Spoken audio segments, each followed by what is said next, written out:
ज़्यादा नहीं चला रहा हूँ बिकॉज मुझे वीडियोस भी बनानी है, सब कवर करना है। तो मैं अपनी गाड़ी 80-90 की स्पीड में चला रहा हूँ। और भाई अपने पास मैसेज भी आ चुका है 120 रुपये का भागन टोल है।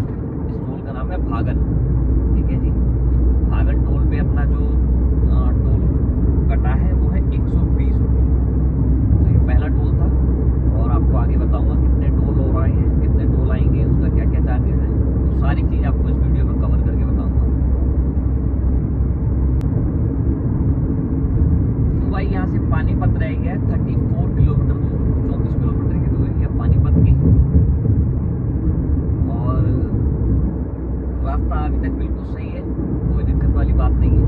और अभी यहाँ से जो हमारा टोटल डिस्टेंस रह गया है वो रह गया 213 किलोमीटर और टाइम लगेगा 3 घंटे 18 मिनट। देखते हैं हम कितनी जल्दी कवर कर पाते हैं। अभी तक मैंने कोई स्टॉप नहीं लिया, कहीं पर भी नहीं रुका, मात्र 20 सेकंड के लिए वहाँ रुके थे आपका टोल प्लाजा, ठीक है ना। और अभी मुझे पूरा 1 घंटा हो चुका है आपका सराय काले खां से निकले हुए। सराय काले खां से आगे आता है आपका प्रगति मैदान टनल। तो प्रगति मैदान टनल से मैंने अपनी जर्नी शुरुआत की थी, वहाँ से यहाँ तक आने में लगभग 1 घंटा मुझे हो चुका है। 1 घंटे का टाइम लगा हो चुका है, जिसमें हमने पहला टोल क्रॉस कर दिया है। और अभी हमारी जो टोटल डिस्टेंस बचा है जर्नी का वो है 212 किलोमीटर, ठीक है जी। तो भाई यहाँ से सीधा चले जाएंगे, लेफ्ट चले जाएंगे तो आप चले जाएंगे हार्टिकल्चर मार्केट और सीधा जाएंगे गन्नौर, समालखा और पानीपत, ठीक है ना। और सीएनजी की बात करूँ, मेरी गाड़ी में सीएनजी आधी से थोड़ी सी ज़्यादा थी, तो उतनी सीएनजी में मैंने अपनी गाड़ी रन की थी। तो उसके बाद अभी तक सीएनजी मेरे 4 डंडे में बाकी हैं। और ये देखो भाई, ये बीच में लगा हुआ है कैमरा, स्पीड कैमरा, देख रहे हो, ये स्पीड कैमरा लगा हुआ है। तो यहाँ पर अपनी इस गाड़ी की स्पीड जो है 100 से ऊपर बिल्कुल मत करना, वरना स्पीड कैमरे में कैप्चर हो जाओगे। तो भाई अब तो दिन रात का कोई दिक्कत ही नहीं, कोई वैसा नहीं है सही, क्योंकि रात को भी कैमरे काम करते हैं। तो गाड़ी को अपनी 100 के अंदर अंदर चलाना। और इस हाईवे एक्सप्रेसवे की मैं बात कर रहा हूँ भाई, यहाँ 100 से कम ही रखोगे तो भी बढ़िया है, तो ज़्यादा ही बढ़िया है। 100 रखोगे तो बढ़िया है, बट 100 से कम रखोगे तो और बढ़िया है, क्योंकि भाई थोड़ा सा रिस्की भी है, क्योंकि आसपास से गाड़ियाँ आती रहती हैं और इतना सेफ एंड सिक्योर नहीं है ये जितना आपको अगर लगे ना कि एक्सप्रेसवे है, जैसे दिल्ली मेरठ एक्सप्रेसवे है या फिर दिल्ली कटरा एक्सप्रेसवे, आपको लगे कि भाई बहुत तगड़ा बनाऊँ, ना ऐसा बिल्कुल भी नहीं है भाई। गाड़ियाँ आती रहती है, कट बहुत सारे हैं बीच बीच में, तो भाई इस चीज़ का ध्यान रखना, ठीक है ना। तो उतना ज़्यादा ये सुरक्षित वाला नहीं कह सकते कि भाई अंधाधुन आप गाड़ी चलाओ, ठीक है जी। तो अभी तक की जर्नी का ये था, बाकी आगे मैं आपको बताता हूँ आगे क्या क्या आता है और क्या क्या चीज़ों का हमें सामना करना पड़ेगा। तो दोस्तों यहाँ से अगर आप लेफ्ट हो जाओगे तो आप चले जाओगे शामली के लिए। अगर आपको शामली जाना है, सहारनपुर जाना है, तो यहाँ से लेफ्ट होके आप जा सकते हैं, ठीक है जी। मुजफ्फरनगर के लिए भी यहीं से रोड जा रहा है, मुजफ्फरनगर, शामली, सहारनपुर, तो यहाँ से आप जा सकते हैं मेरठ के लिए, ठीक है जी। ये हाईवे है, हाईवे नंबर है 709 AD, 709 AD हाईवे है, यहाँ से आप जा सकते हैं शामली, मुजफ्फरनगर, सहारनपुर, इवन मेरठ के लिए भी यहाँ से आप जा सकते हैं, ठीक है जी। तो अभी तक मैं चल चुका हूँ हमारा जो NH44 पे 115 किलोमीटर के बाद हमें लेफ़्ट लेना है। अभी 115 किलोमीटर बिल्कुल स्ट्रेट चलना है और टोटल हमारा जो डिस्टेंस रह गया है वो रह गया है 188 किलोमीटर, 188 किलोमीटर। और टाइम वही दिखा रहा है 2 घंटे 58 मिनट, लगभग 3 घंटे 1:30 बजे का अराइवल टाइम दिखा रहा है, ठीक है जी। तो अभी तक हम बिल्कुल ठीक ठाक अपनी जर्नी में चल रही है, ऑन टाइम चल रही है। अभी तक मैं रुका नहीं हूँ कहीं पर भी, ठीक है ना। ये एक पॉइंट है कि मैं रुका नहीं हूँ, अपना कंटिन्यूस चल रहा हूँ। लगभग 1.5 घंटा मुझे निकले हुए हो चुका है, ठीक है जी। तो 187 किलोमीटर लगभग रह गया। और ये पानीपत टोल आने वाला है, पानीपत का टोल, ठीक है। पानीपत यहाँ से लगभग 7 से 8 किलोमीटर रह गए। ये पानीपत बाईपास रोड है जहाँ पर अभी मैं चल रहा हूँ, ठीक है जी। तो रोड अभी तक एकदम सही है। सीएनजी मैंने अभी तक नहीं भरवाई अपनी गाड़ी में, ठीक है ना। अभी भी 3 पॉइंट बाकी हैं और मैंने आपको बताया था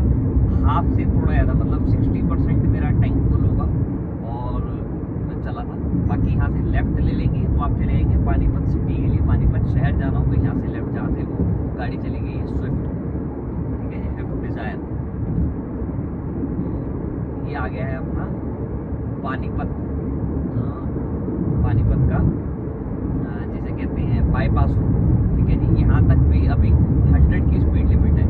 अभी जो आगे टोल आएगा, इस टोल को क्रॉस करते ही जो आपकी स्पीड लिमिट है वो 90 की हो जाएगी। 80-90 की स्पीड में अपनी गाड़ी चलाइए तो आसानी से आप पहुँच जाएंगे। ठीक है ना। रोड बिल्कुल ठीक ठाक है, अभी रोड एकदम सही चल रहा है। और खाने पीने का मैंने आपको पहले बताया, आप कहीं भी यहाँ खा सकते हैं, किसी भी रेस्टोरेंट में रुक के आप खा सकते हैं।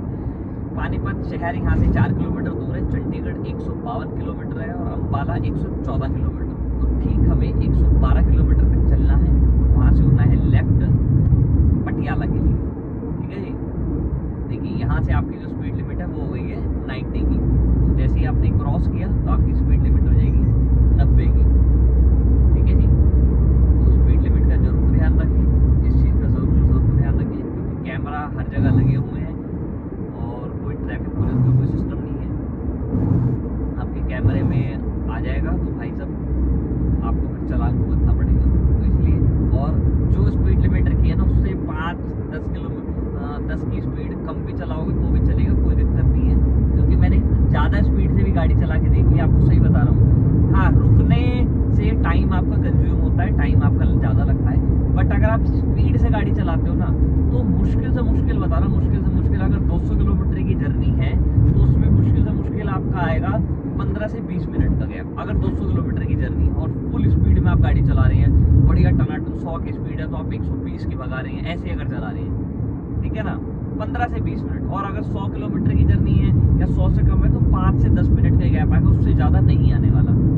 और हाँ, रुकने पे आपका टाइम ज़्यादा लगता है। अगर आप कहीं रुके हैं, बार बार रुक रहे हैं तो भाई गाड़ी रुकेगी भी, उसमें भी टाइम आपका लगेगा। और गाड़ी जब स्टार्ट होकर चलेगी तो भाई दोबारा टाइम आपका कंज्यूम होता है। तो इस चीज़ का भाई थोड़ा सा आपको ध्यान रखना है कि ज़्यादा स्पीड से भी गाड़ी चला के कोई वो नहीं है कि आप बहुत ज़्यादा जल्दी पहुँच जाओगे। मतलब जहाँ 8 घंटे लग रहे थे या 10 घंटे लग रहे थे, आप 5 घंटे पहुँच जाओगे, ऐसा कुछ भी नहीं होने वाला।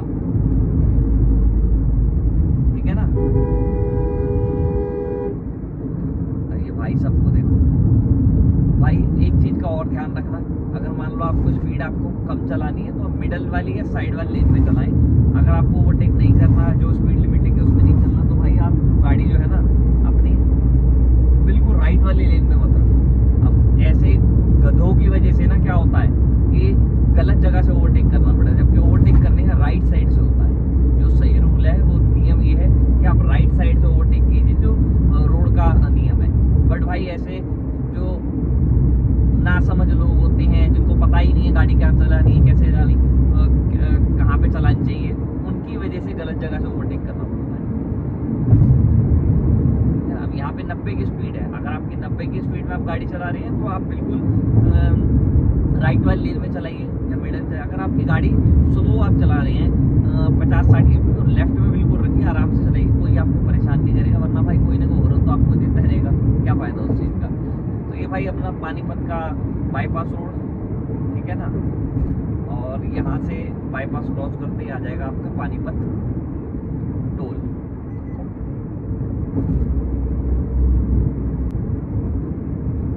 अच्छा, एक चीज़ आप यहाँ नोटिस करो, यहाँ रोड के बीच में देखो ग्रीन ग्रीन से लगा रखी है, पेड़ नहीं लग पाए तो यहाँ पर ये लगा रखा है। रीज़न भाई साहब, सामने रात के समय जब सामने से गाड़ी आती है ना तो उसकी लाइट जो है वो आंखों पर इतनी तेज पड़ती है कि आपको गाड़ी चलाने बहुत ज़्यादा दिक्कत होती है। बट भाई दिल्ली से मेरठ और मेरठ से आपका हरिद्वार और उसके लिए देहरादून के लिए रूट जा रहा है, भाई कुछ नहीं है ऐसा उसमें। आप परेशान हो जाओगे गाड़ी चला के, जो रेगुलर गाड़ी चलाते हैं उनको मालूम है। तो यार इतना चलता फिरता वो रोड है, तो कम से कम यार उस पर इतना होना चाहिए ना। मैंने पहले वाली वीडियो में भी ये बात बोली थी। तो इस चीज़ का अगर गवर्नमेंट ध्यान देगी तो एक्सीडेंट होने से बच जाएंगे। वरना मैक्सिमम जो एक्सीडेंट है वो इसी वजह से होते हैं कि सामने से रोशनी ज़्यादा आ रही है, अब एकदम भाई किसी की रोशनी ज़्यादा आ गई तो आँख पे ज़्यादा रिफ्लेक्ट हो गया और गाड़ी इधर उधर हो गई और सामने गाड़ी दिखती नहीं जल्दी से। देखो यहाँ पेड़ लगा रखे हैं, जहाँ पे पेड़ नहीं लग पा रहे हैं वहाँ पे इन्होंने ग्रीन कलर के वो लगा दिए हैं ताकि रोशनी जो है वो इधर ना आए, है ना। कितना बढ़िया कर रखा है ना, देख रहे हो, बढ़िया पेड़ लगा रखे हैं, मतलब हरा भरा कर रखा है कि सामने से 1% भी आपको रोशनी दिखेगी। तो ये अच्छी चीज़ है भाई, जो हरियाणा सरकार है उन्होंने बढ़िया कर रखा है इस रोड का इंतजाम। और भाई नेशनल हाईवे है तो नेशनल हाईवे पे और अच्छा कर रखा है इन्होंने, बढ़िया, देख रहे हो।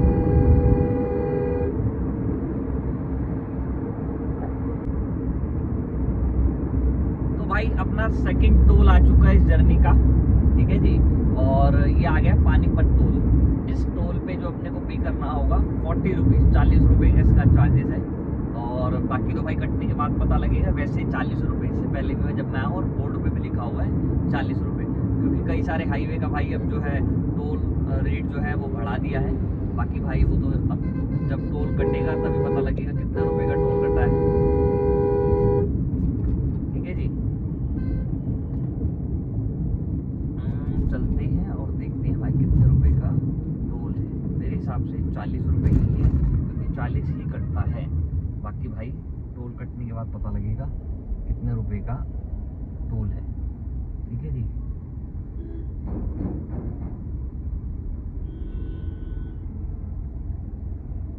देखो भाई कितना टाइम लगता है इसमें। और अभी जो अपना टाइम दिखा रहा है वो दिखा रहा है 2 घंटे 48 मिनट का टोटल टाइम है, ठीक है ना। 1:26 अराइवल टाइम है हमारा। 1:26-27 में लगभग वही 1:30 बजे तक हम पहुंच जाएंगे। ये अपना कट गया है टोल। अब इस टोल का भाई देखते हैं कितना कटा है। मैसेज आएगा तो मैं आपको बताऊंगा। वैसे 40 रुपीज़ ही इसका टोल है ना। तो ये पानीपत टोल हमने क्रॉस कर दिया है 10:39 में। तो 9:05 में मैंने अपनी जर्नी स्टार्ट की थी और 10:39 में हमने पानीपत वाला टोल जो है वो क्रॉस कर दिया है, ठीक है जी। और फाइनली यहाँ से पानीपत क्रॉस हो चुके हैं। और अब जो है वो ये देखिए भाई अपने पे मैसेज भी आ गया है। हाँ जी भाई 40 रुपये का अपना जो है वो टोल यहाँ से लगा है। 40 का टोल यहाँ से देना है। तो पहले वाला था 110 रुपये और अब जो है 140 रुपये, ठीक है जी। तो ये 2 टोल अभी तक अपने आ चुके हैं। पहले वाला था हाँ जी 120 रुपये, सॉरी, इससे पहले वाला था 120 रुपये का टोल और अब जो है 40 रुपये, ठीक है जी। तो मैंने आपको बताया 9:05 में हमने अपनी जर्नी की शुरुआत की थी, ठीक है जी। और अभी टाइम हो रहा है 10:40 और अभी हमारी जो दूरी रह गई है वो रह गई है 175 किलोमीटर। अभी तक मैंने गाड़ी कहीं भी नहीं रोकी है। गाड़ी एकदम सीधी चल रही है, कहीं भी मैंने अपनी गाड़ी को रोका नहीं है, ठीक है जी। तो भाई छोटा सा एक पैच आया है पानीपत टोल क्रॉस करने के बाद। यहाँ पे कुछ काम चल रहा है, क्या काम चल रहा है कंफर्म नहीं कर सकता, बट मिट्टी डल रही है और मिट्टी के साथ यहाँ क्रेन वगैरह खड़ी हुई है। काम चल रहा है, क्या काम चल रहा है ये मैं आपको अभी क्लियर नहीं कर पाऊँगा। अगर अपडेट होगा मेरे पास तो कोई मैं आपके पास जरूर पहुँचाऊँगा, ठीक है ना। तो ये एक छोटा सा अपडेट था अभी तक, जहाँ पे मेरे को गाड़ी हमें अपनी स्लो करनी पड़ी है।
जा रहे हैं तो भाई अपने साथ खाने पीने की कुछ ना कुछ चीज़ें जरूर रखें।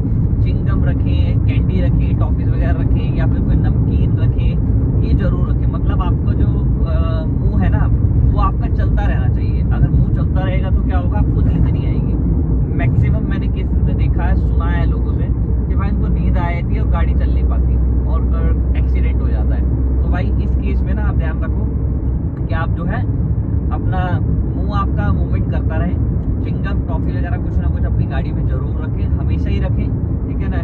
चिप्स रख लें, कुछ ना कुछ। अगर आपका मुंह चलता रहेगा तो उससे क्या होगा, आपको नींद नहीं आएगी और आप टेंशन फ्री हो जाएंगे, ठीक है जी। और तो दोस्तों ये आ गया अपनी जर्नी का तीसरा टूर, ठीक है जी। ये आ गया आपका तीसरा टोल। इसमें कितना चार्जेस लगता है, क्या है, वो मैं आपको अभी क्लियर कर देता हूँ। तो ये अपनी जर्नी का तीसरा टोल आ चुका है।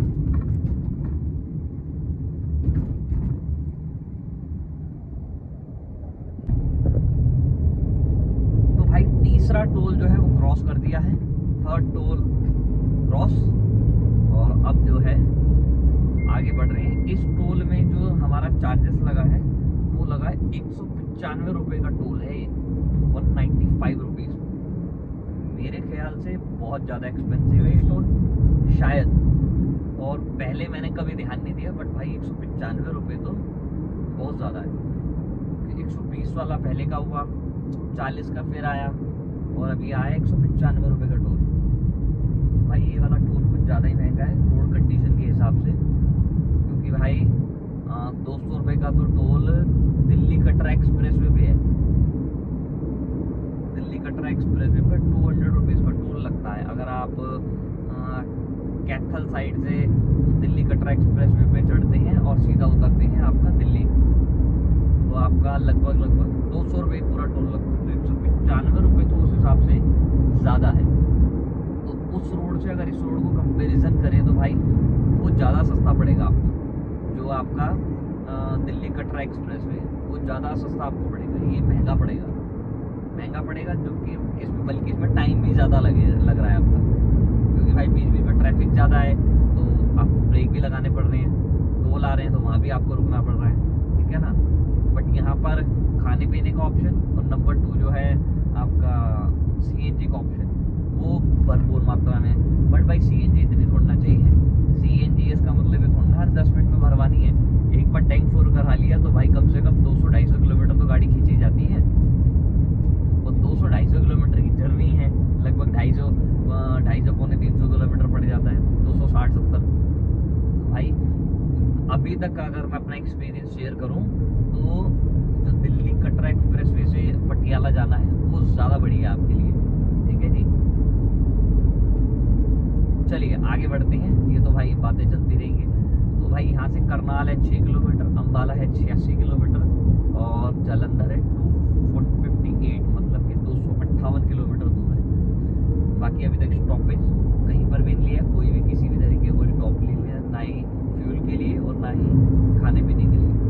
तो मैं सोच रहा हूँ कि अब आगे स्टॉप लूँ और ऐसी जगह स्टॉप लूँ जहाँ पे खाने पीने का और गाड़ी के भी खाने पीने का दोनों का इंतजाम एक साथ है, वरना 2 बार रुकना पड़ेगा।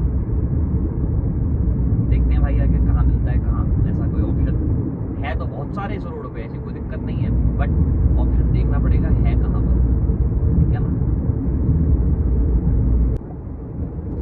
तो भाई ये जो NH44 है, इसमें 2 फ्लाईओवर के बीच में काम चल रहा था ना, आप इससे पहले मेरी जो वीडियो चली है उसमें देख रहे होंगे। अब वो फ्लाईओवर खोल दिए गए हैं, बीच में जो 2 पैच थे जहाँ पर डाइवर्जन था वो अब खत्म हो चुका है, ठीक है जी। तो ये नया अपडेट है इसका। और बाकी रोड कंडीशन अभी तक बिल्कुल ठीक ठाक है, कोई दिक्कत नहीं है, कोई परेशान नहीं आ रही है, और भगवान की दया से आनी भी नहीं चाहिए।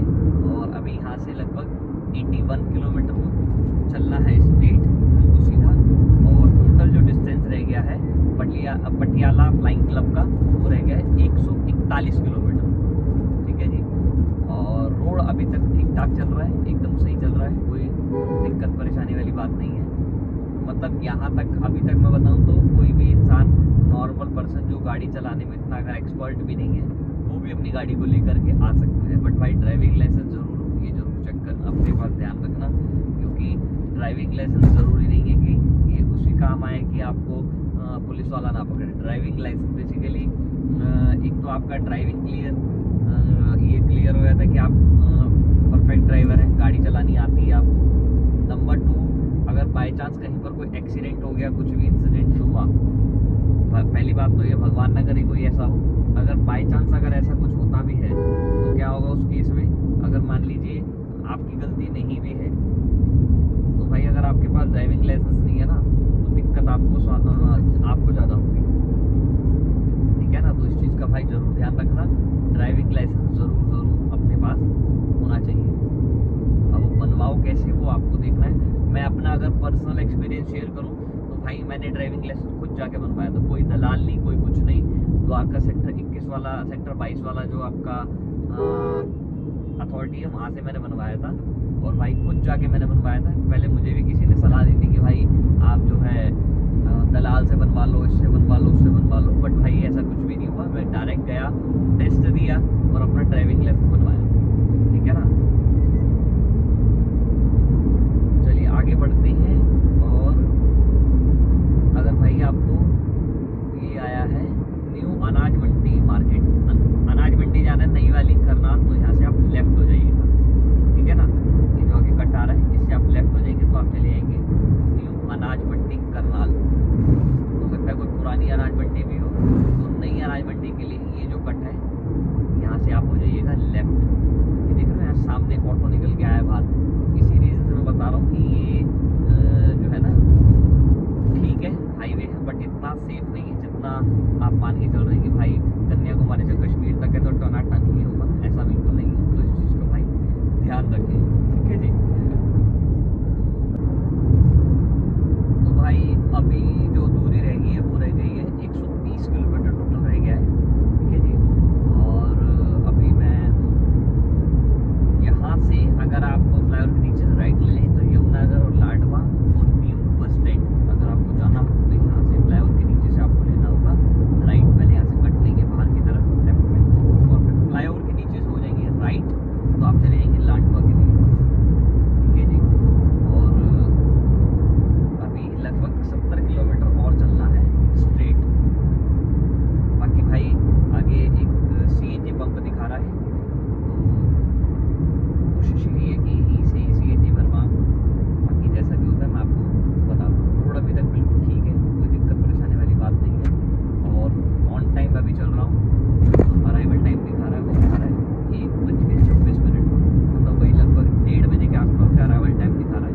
तो अगर मैं एक स्टॉप भी लेता हूँ तो लगभग आधे घंटे का गैप आ जाएगा, तो वही 2 बजे तक मैं पहुँच जाऊँगा।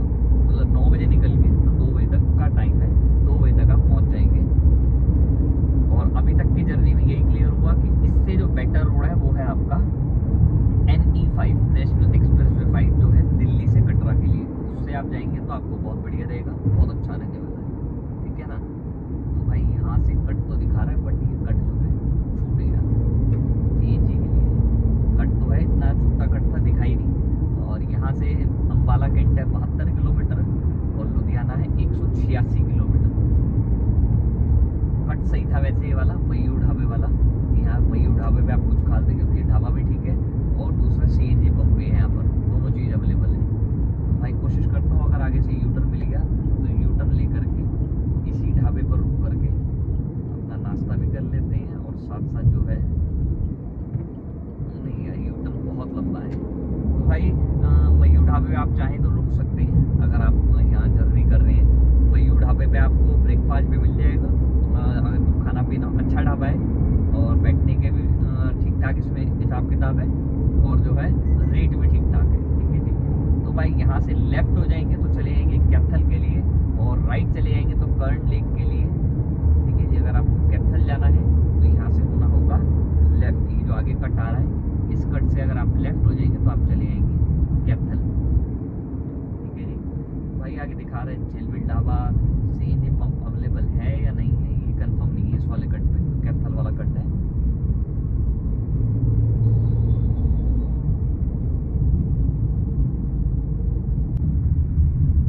तो भाई कैथल वाला कट पार करते ही ट्रैफिक जो है थोड़ा स्लो हो गया है, रीज़न यहाँ पे रोड थोड़ा कंजेस्टेड है, और भाई साइड से ट्रैफिक है वो भी ज़्यादा है, रॉन्ग साइड से जो लोग हैं वो काफ़ी ज़्यादा है, और दूसरा रोड बहुत पतला हो चुका है, नैरो हो चुका है। तो भाई यहाँ पे जो स्लो वाले गाड़ियाँ हैं वो भाई और स्लो हो जाते हैं, तो इसलिए आपकी स्पीड जो है वही 40-50 की स्पीड यहाँ चल पाती है, ठीक है ना। तो यहाँ पर थोड़ा सा ट्रैफिक स्लो हुआ है, बाकी आगे देखते हैं कहाँ पे ट्रैफिक जो है स्पीड पकड़ता है।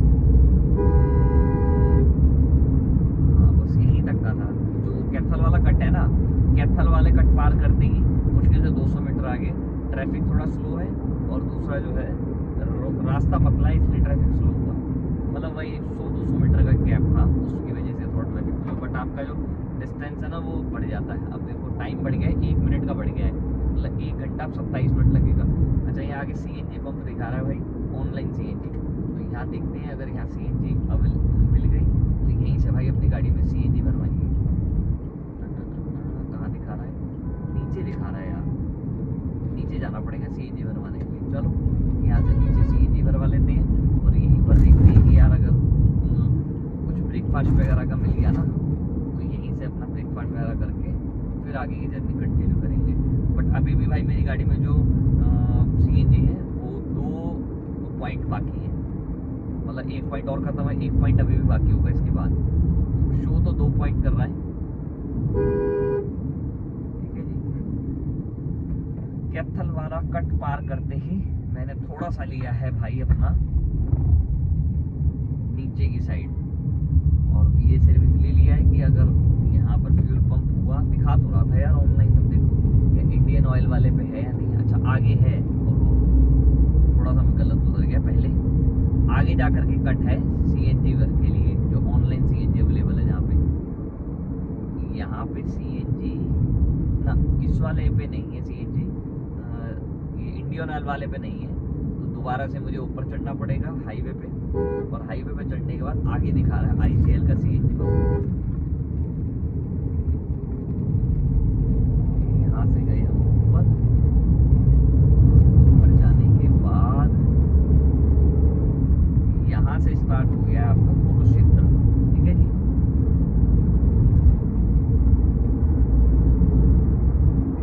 अमन ढाबा है, अमन ढाबे के साथ में ही शायद कट होना चाहिए मेरे हिसाब से, अगर कट हुआ तो, क्योंकि यहाँ फ्यूल पंप भी दिखा रहा है CNG का 24/7 आवर अवेलेबल है। बट भाई उतरने का कट कहाँ है, तो ये छोटा सा कट था जिसे मैंने कर दिया है मिस। ऑनलाइन CNG यार दिखा तो रहा है कहाँ ये मालूम नहीं। पीछे एक है भारत का पेट्रोल पंप है, वहाँ पे भी ऑनलाइन CNG नहीं है भाई, मतलब CNG तो है बट ऑनलाइन नहीं है वहाँ पर। अगर आप सोचो कि ऑनलाइन है, वहाँ ऑनलाइन नहीं है, लिखा हुआ है वैसा है नॉर्मल वाला CNG पंप, तो इतना वहाँ पे वो नहीं होगा, कह सकते हैं प्रेशर नहीं होगा, ठीक है ना भाई। CNG आगे भरवाएंगे, आगे देखेंगे तब मैं आपको डिटेल दूंगा। अभी कोई CNG गाड़ी नहीं रुकी है, गाड़ी थोड़ी स्पीड कम हुई है, रीज़न देखने के चक्कर में कि कहाँ कट है कहाँ नहीं है। बाकी आगे कहीं कट CNG पंप और रेस्टोरेंट वगैरह कोई आएगा तो आपको अपडेट देता हूँ, वीडियो पे बने रहिए।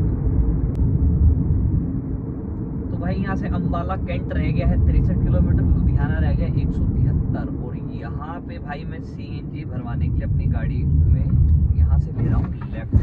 यहाँ पे दिखा रहा है आपका CNG पंप गुरुद्वारा साहिब के पास में है, ठीक है जी। तो यहाँ से लेंगे अपनी गाड़ी में CNG। बाकी इस रोड को भाई चौड़ा कर रहे हैं, हाईवे को यहाँ से चौड़ा कर रहे हैं, ठीक है ना। और यहाँ से टोटल जो डिस्टेंस रह गया है अपनी जहाँ पे पहुँचना है वो है 117 किलोमीटर, और स्टेट चलना है 57 किलोमीटर, ठीक है जी। तो भाई ये गुरुद्वारा पार करते ही ये गुरुद्वारा साहिब आ गया, ठीक है जी। वाहिगुरु वाहिगुरु जी का खालसा, वाहिगुरु जी की फतेह। तो भाई ये IGL का ही CNG पंप है यहाँ पे, ये लेफ्ट में, ठीक है ना। यहाँ से लेफ्ट होके ये आ गया भाई, यहाँ पर अपना भरवाएंगे गैस, ओके जी। चलिए भाई तो यहाँ से भरवाते हैं अपनी गाड़ी में, CNG फुल करवाते हैं और करते हैं, बताता हूँ कितना रुपए तो भाई यहाँ से अपनी गाड़ी में गैस भरवा ली है, 485 रुपये की गैस हुई है फुल, ठीक है जी, 485 की। और अपनी गाड़ी है वैगनार 2023 मॉडल। तो भाई यहाँ से अपनी गाड़ी की CNG हो गई है फुल। और बस एक छोटा सा यहाँ नुकसान ये हुआ कि यहाँ पे कोई ढाबा वगैरह नहीं है, वरना यहीं पर ही अपना खाना खाने के लिए जो भी खाना पीना वहाँ के लिए रुक जाते। बाकी यहाँ से आप इस वाले पंप से अपनी गाड़ी में CNG भरवा सकते हैं। CNG पंप तो बहुत हैं, भरे पड़े हैं इस रोड पे, नो डाउट। बाकी यहाँ पे मैंने अपनी गाड़ी में फुल करवाया है।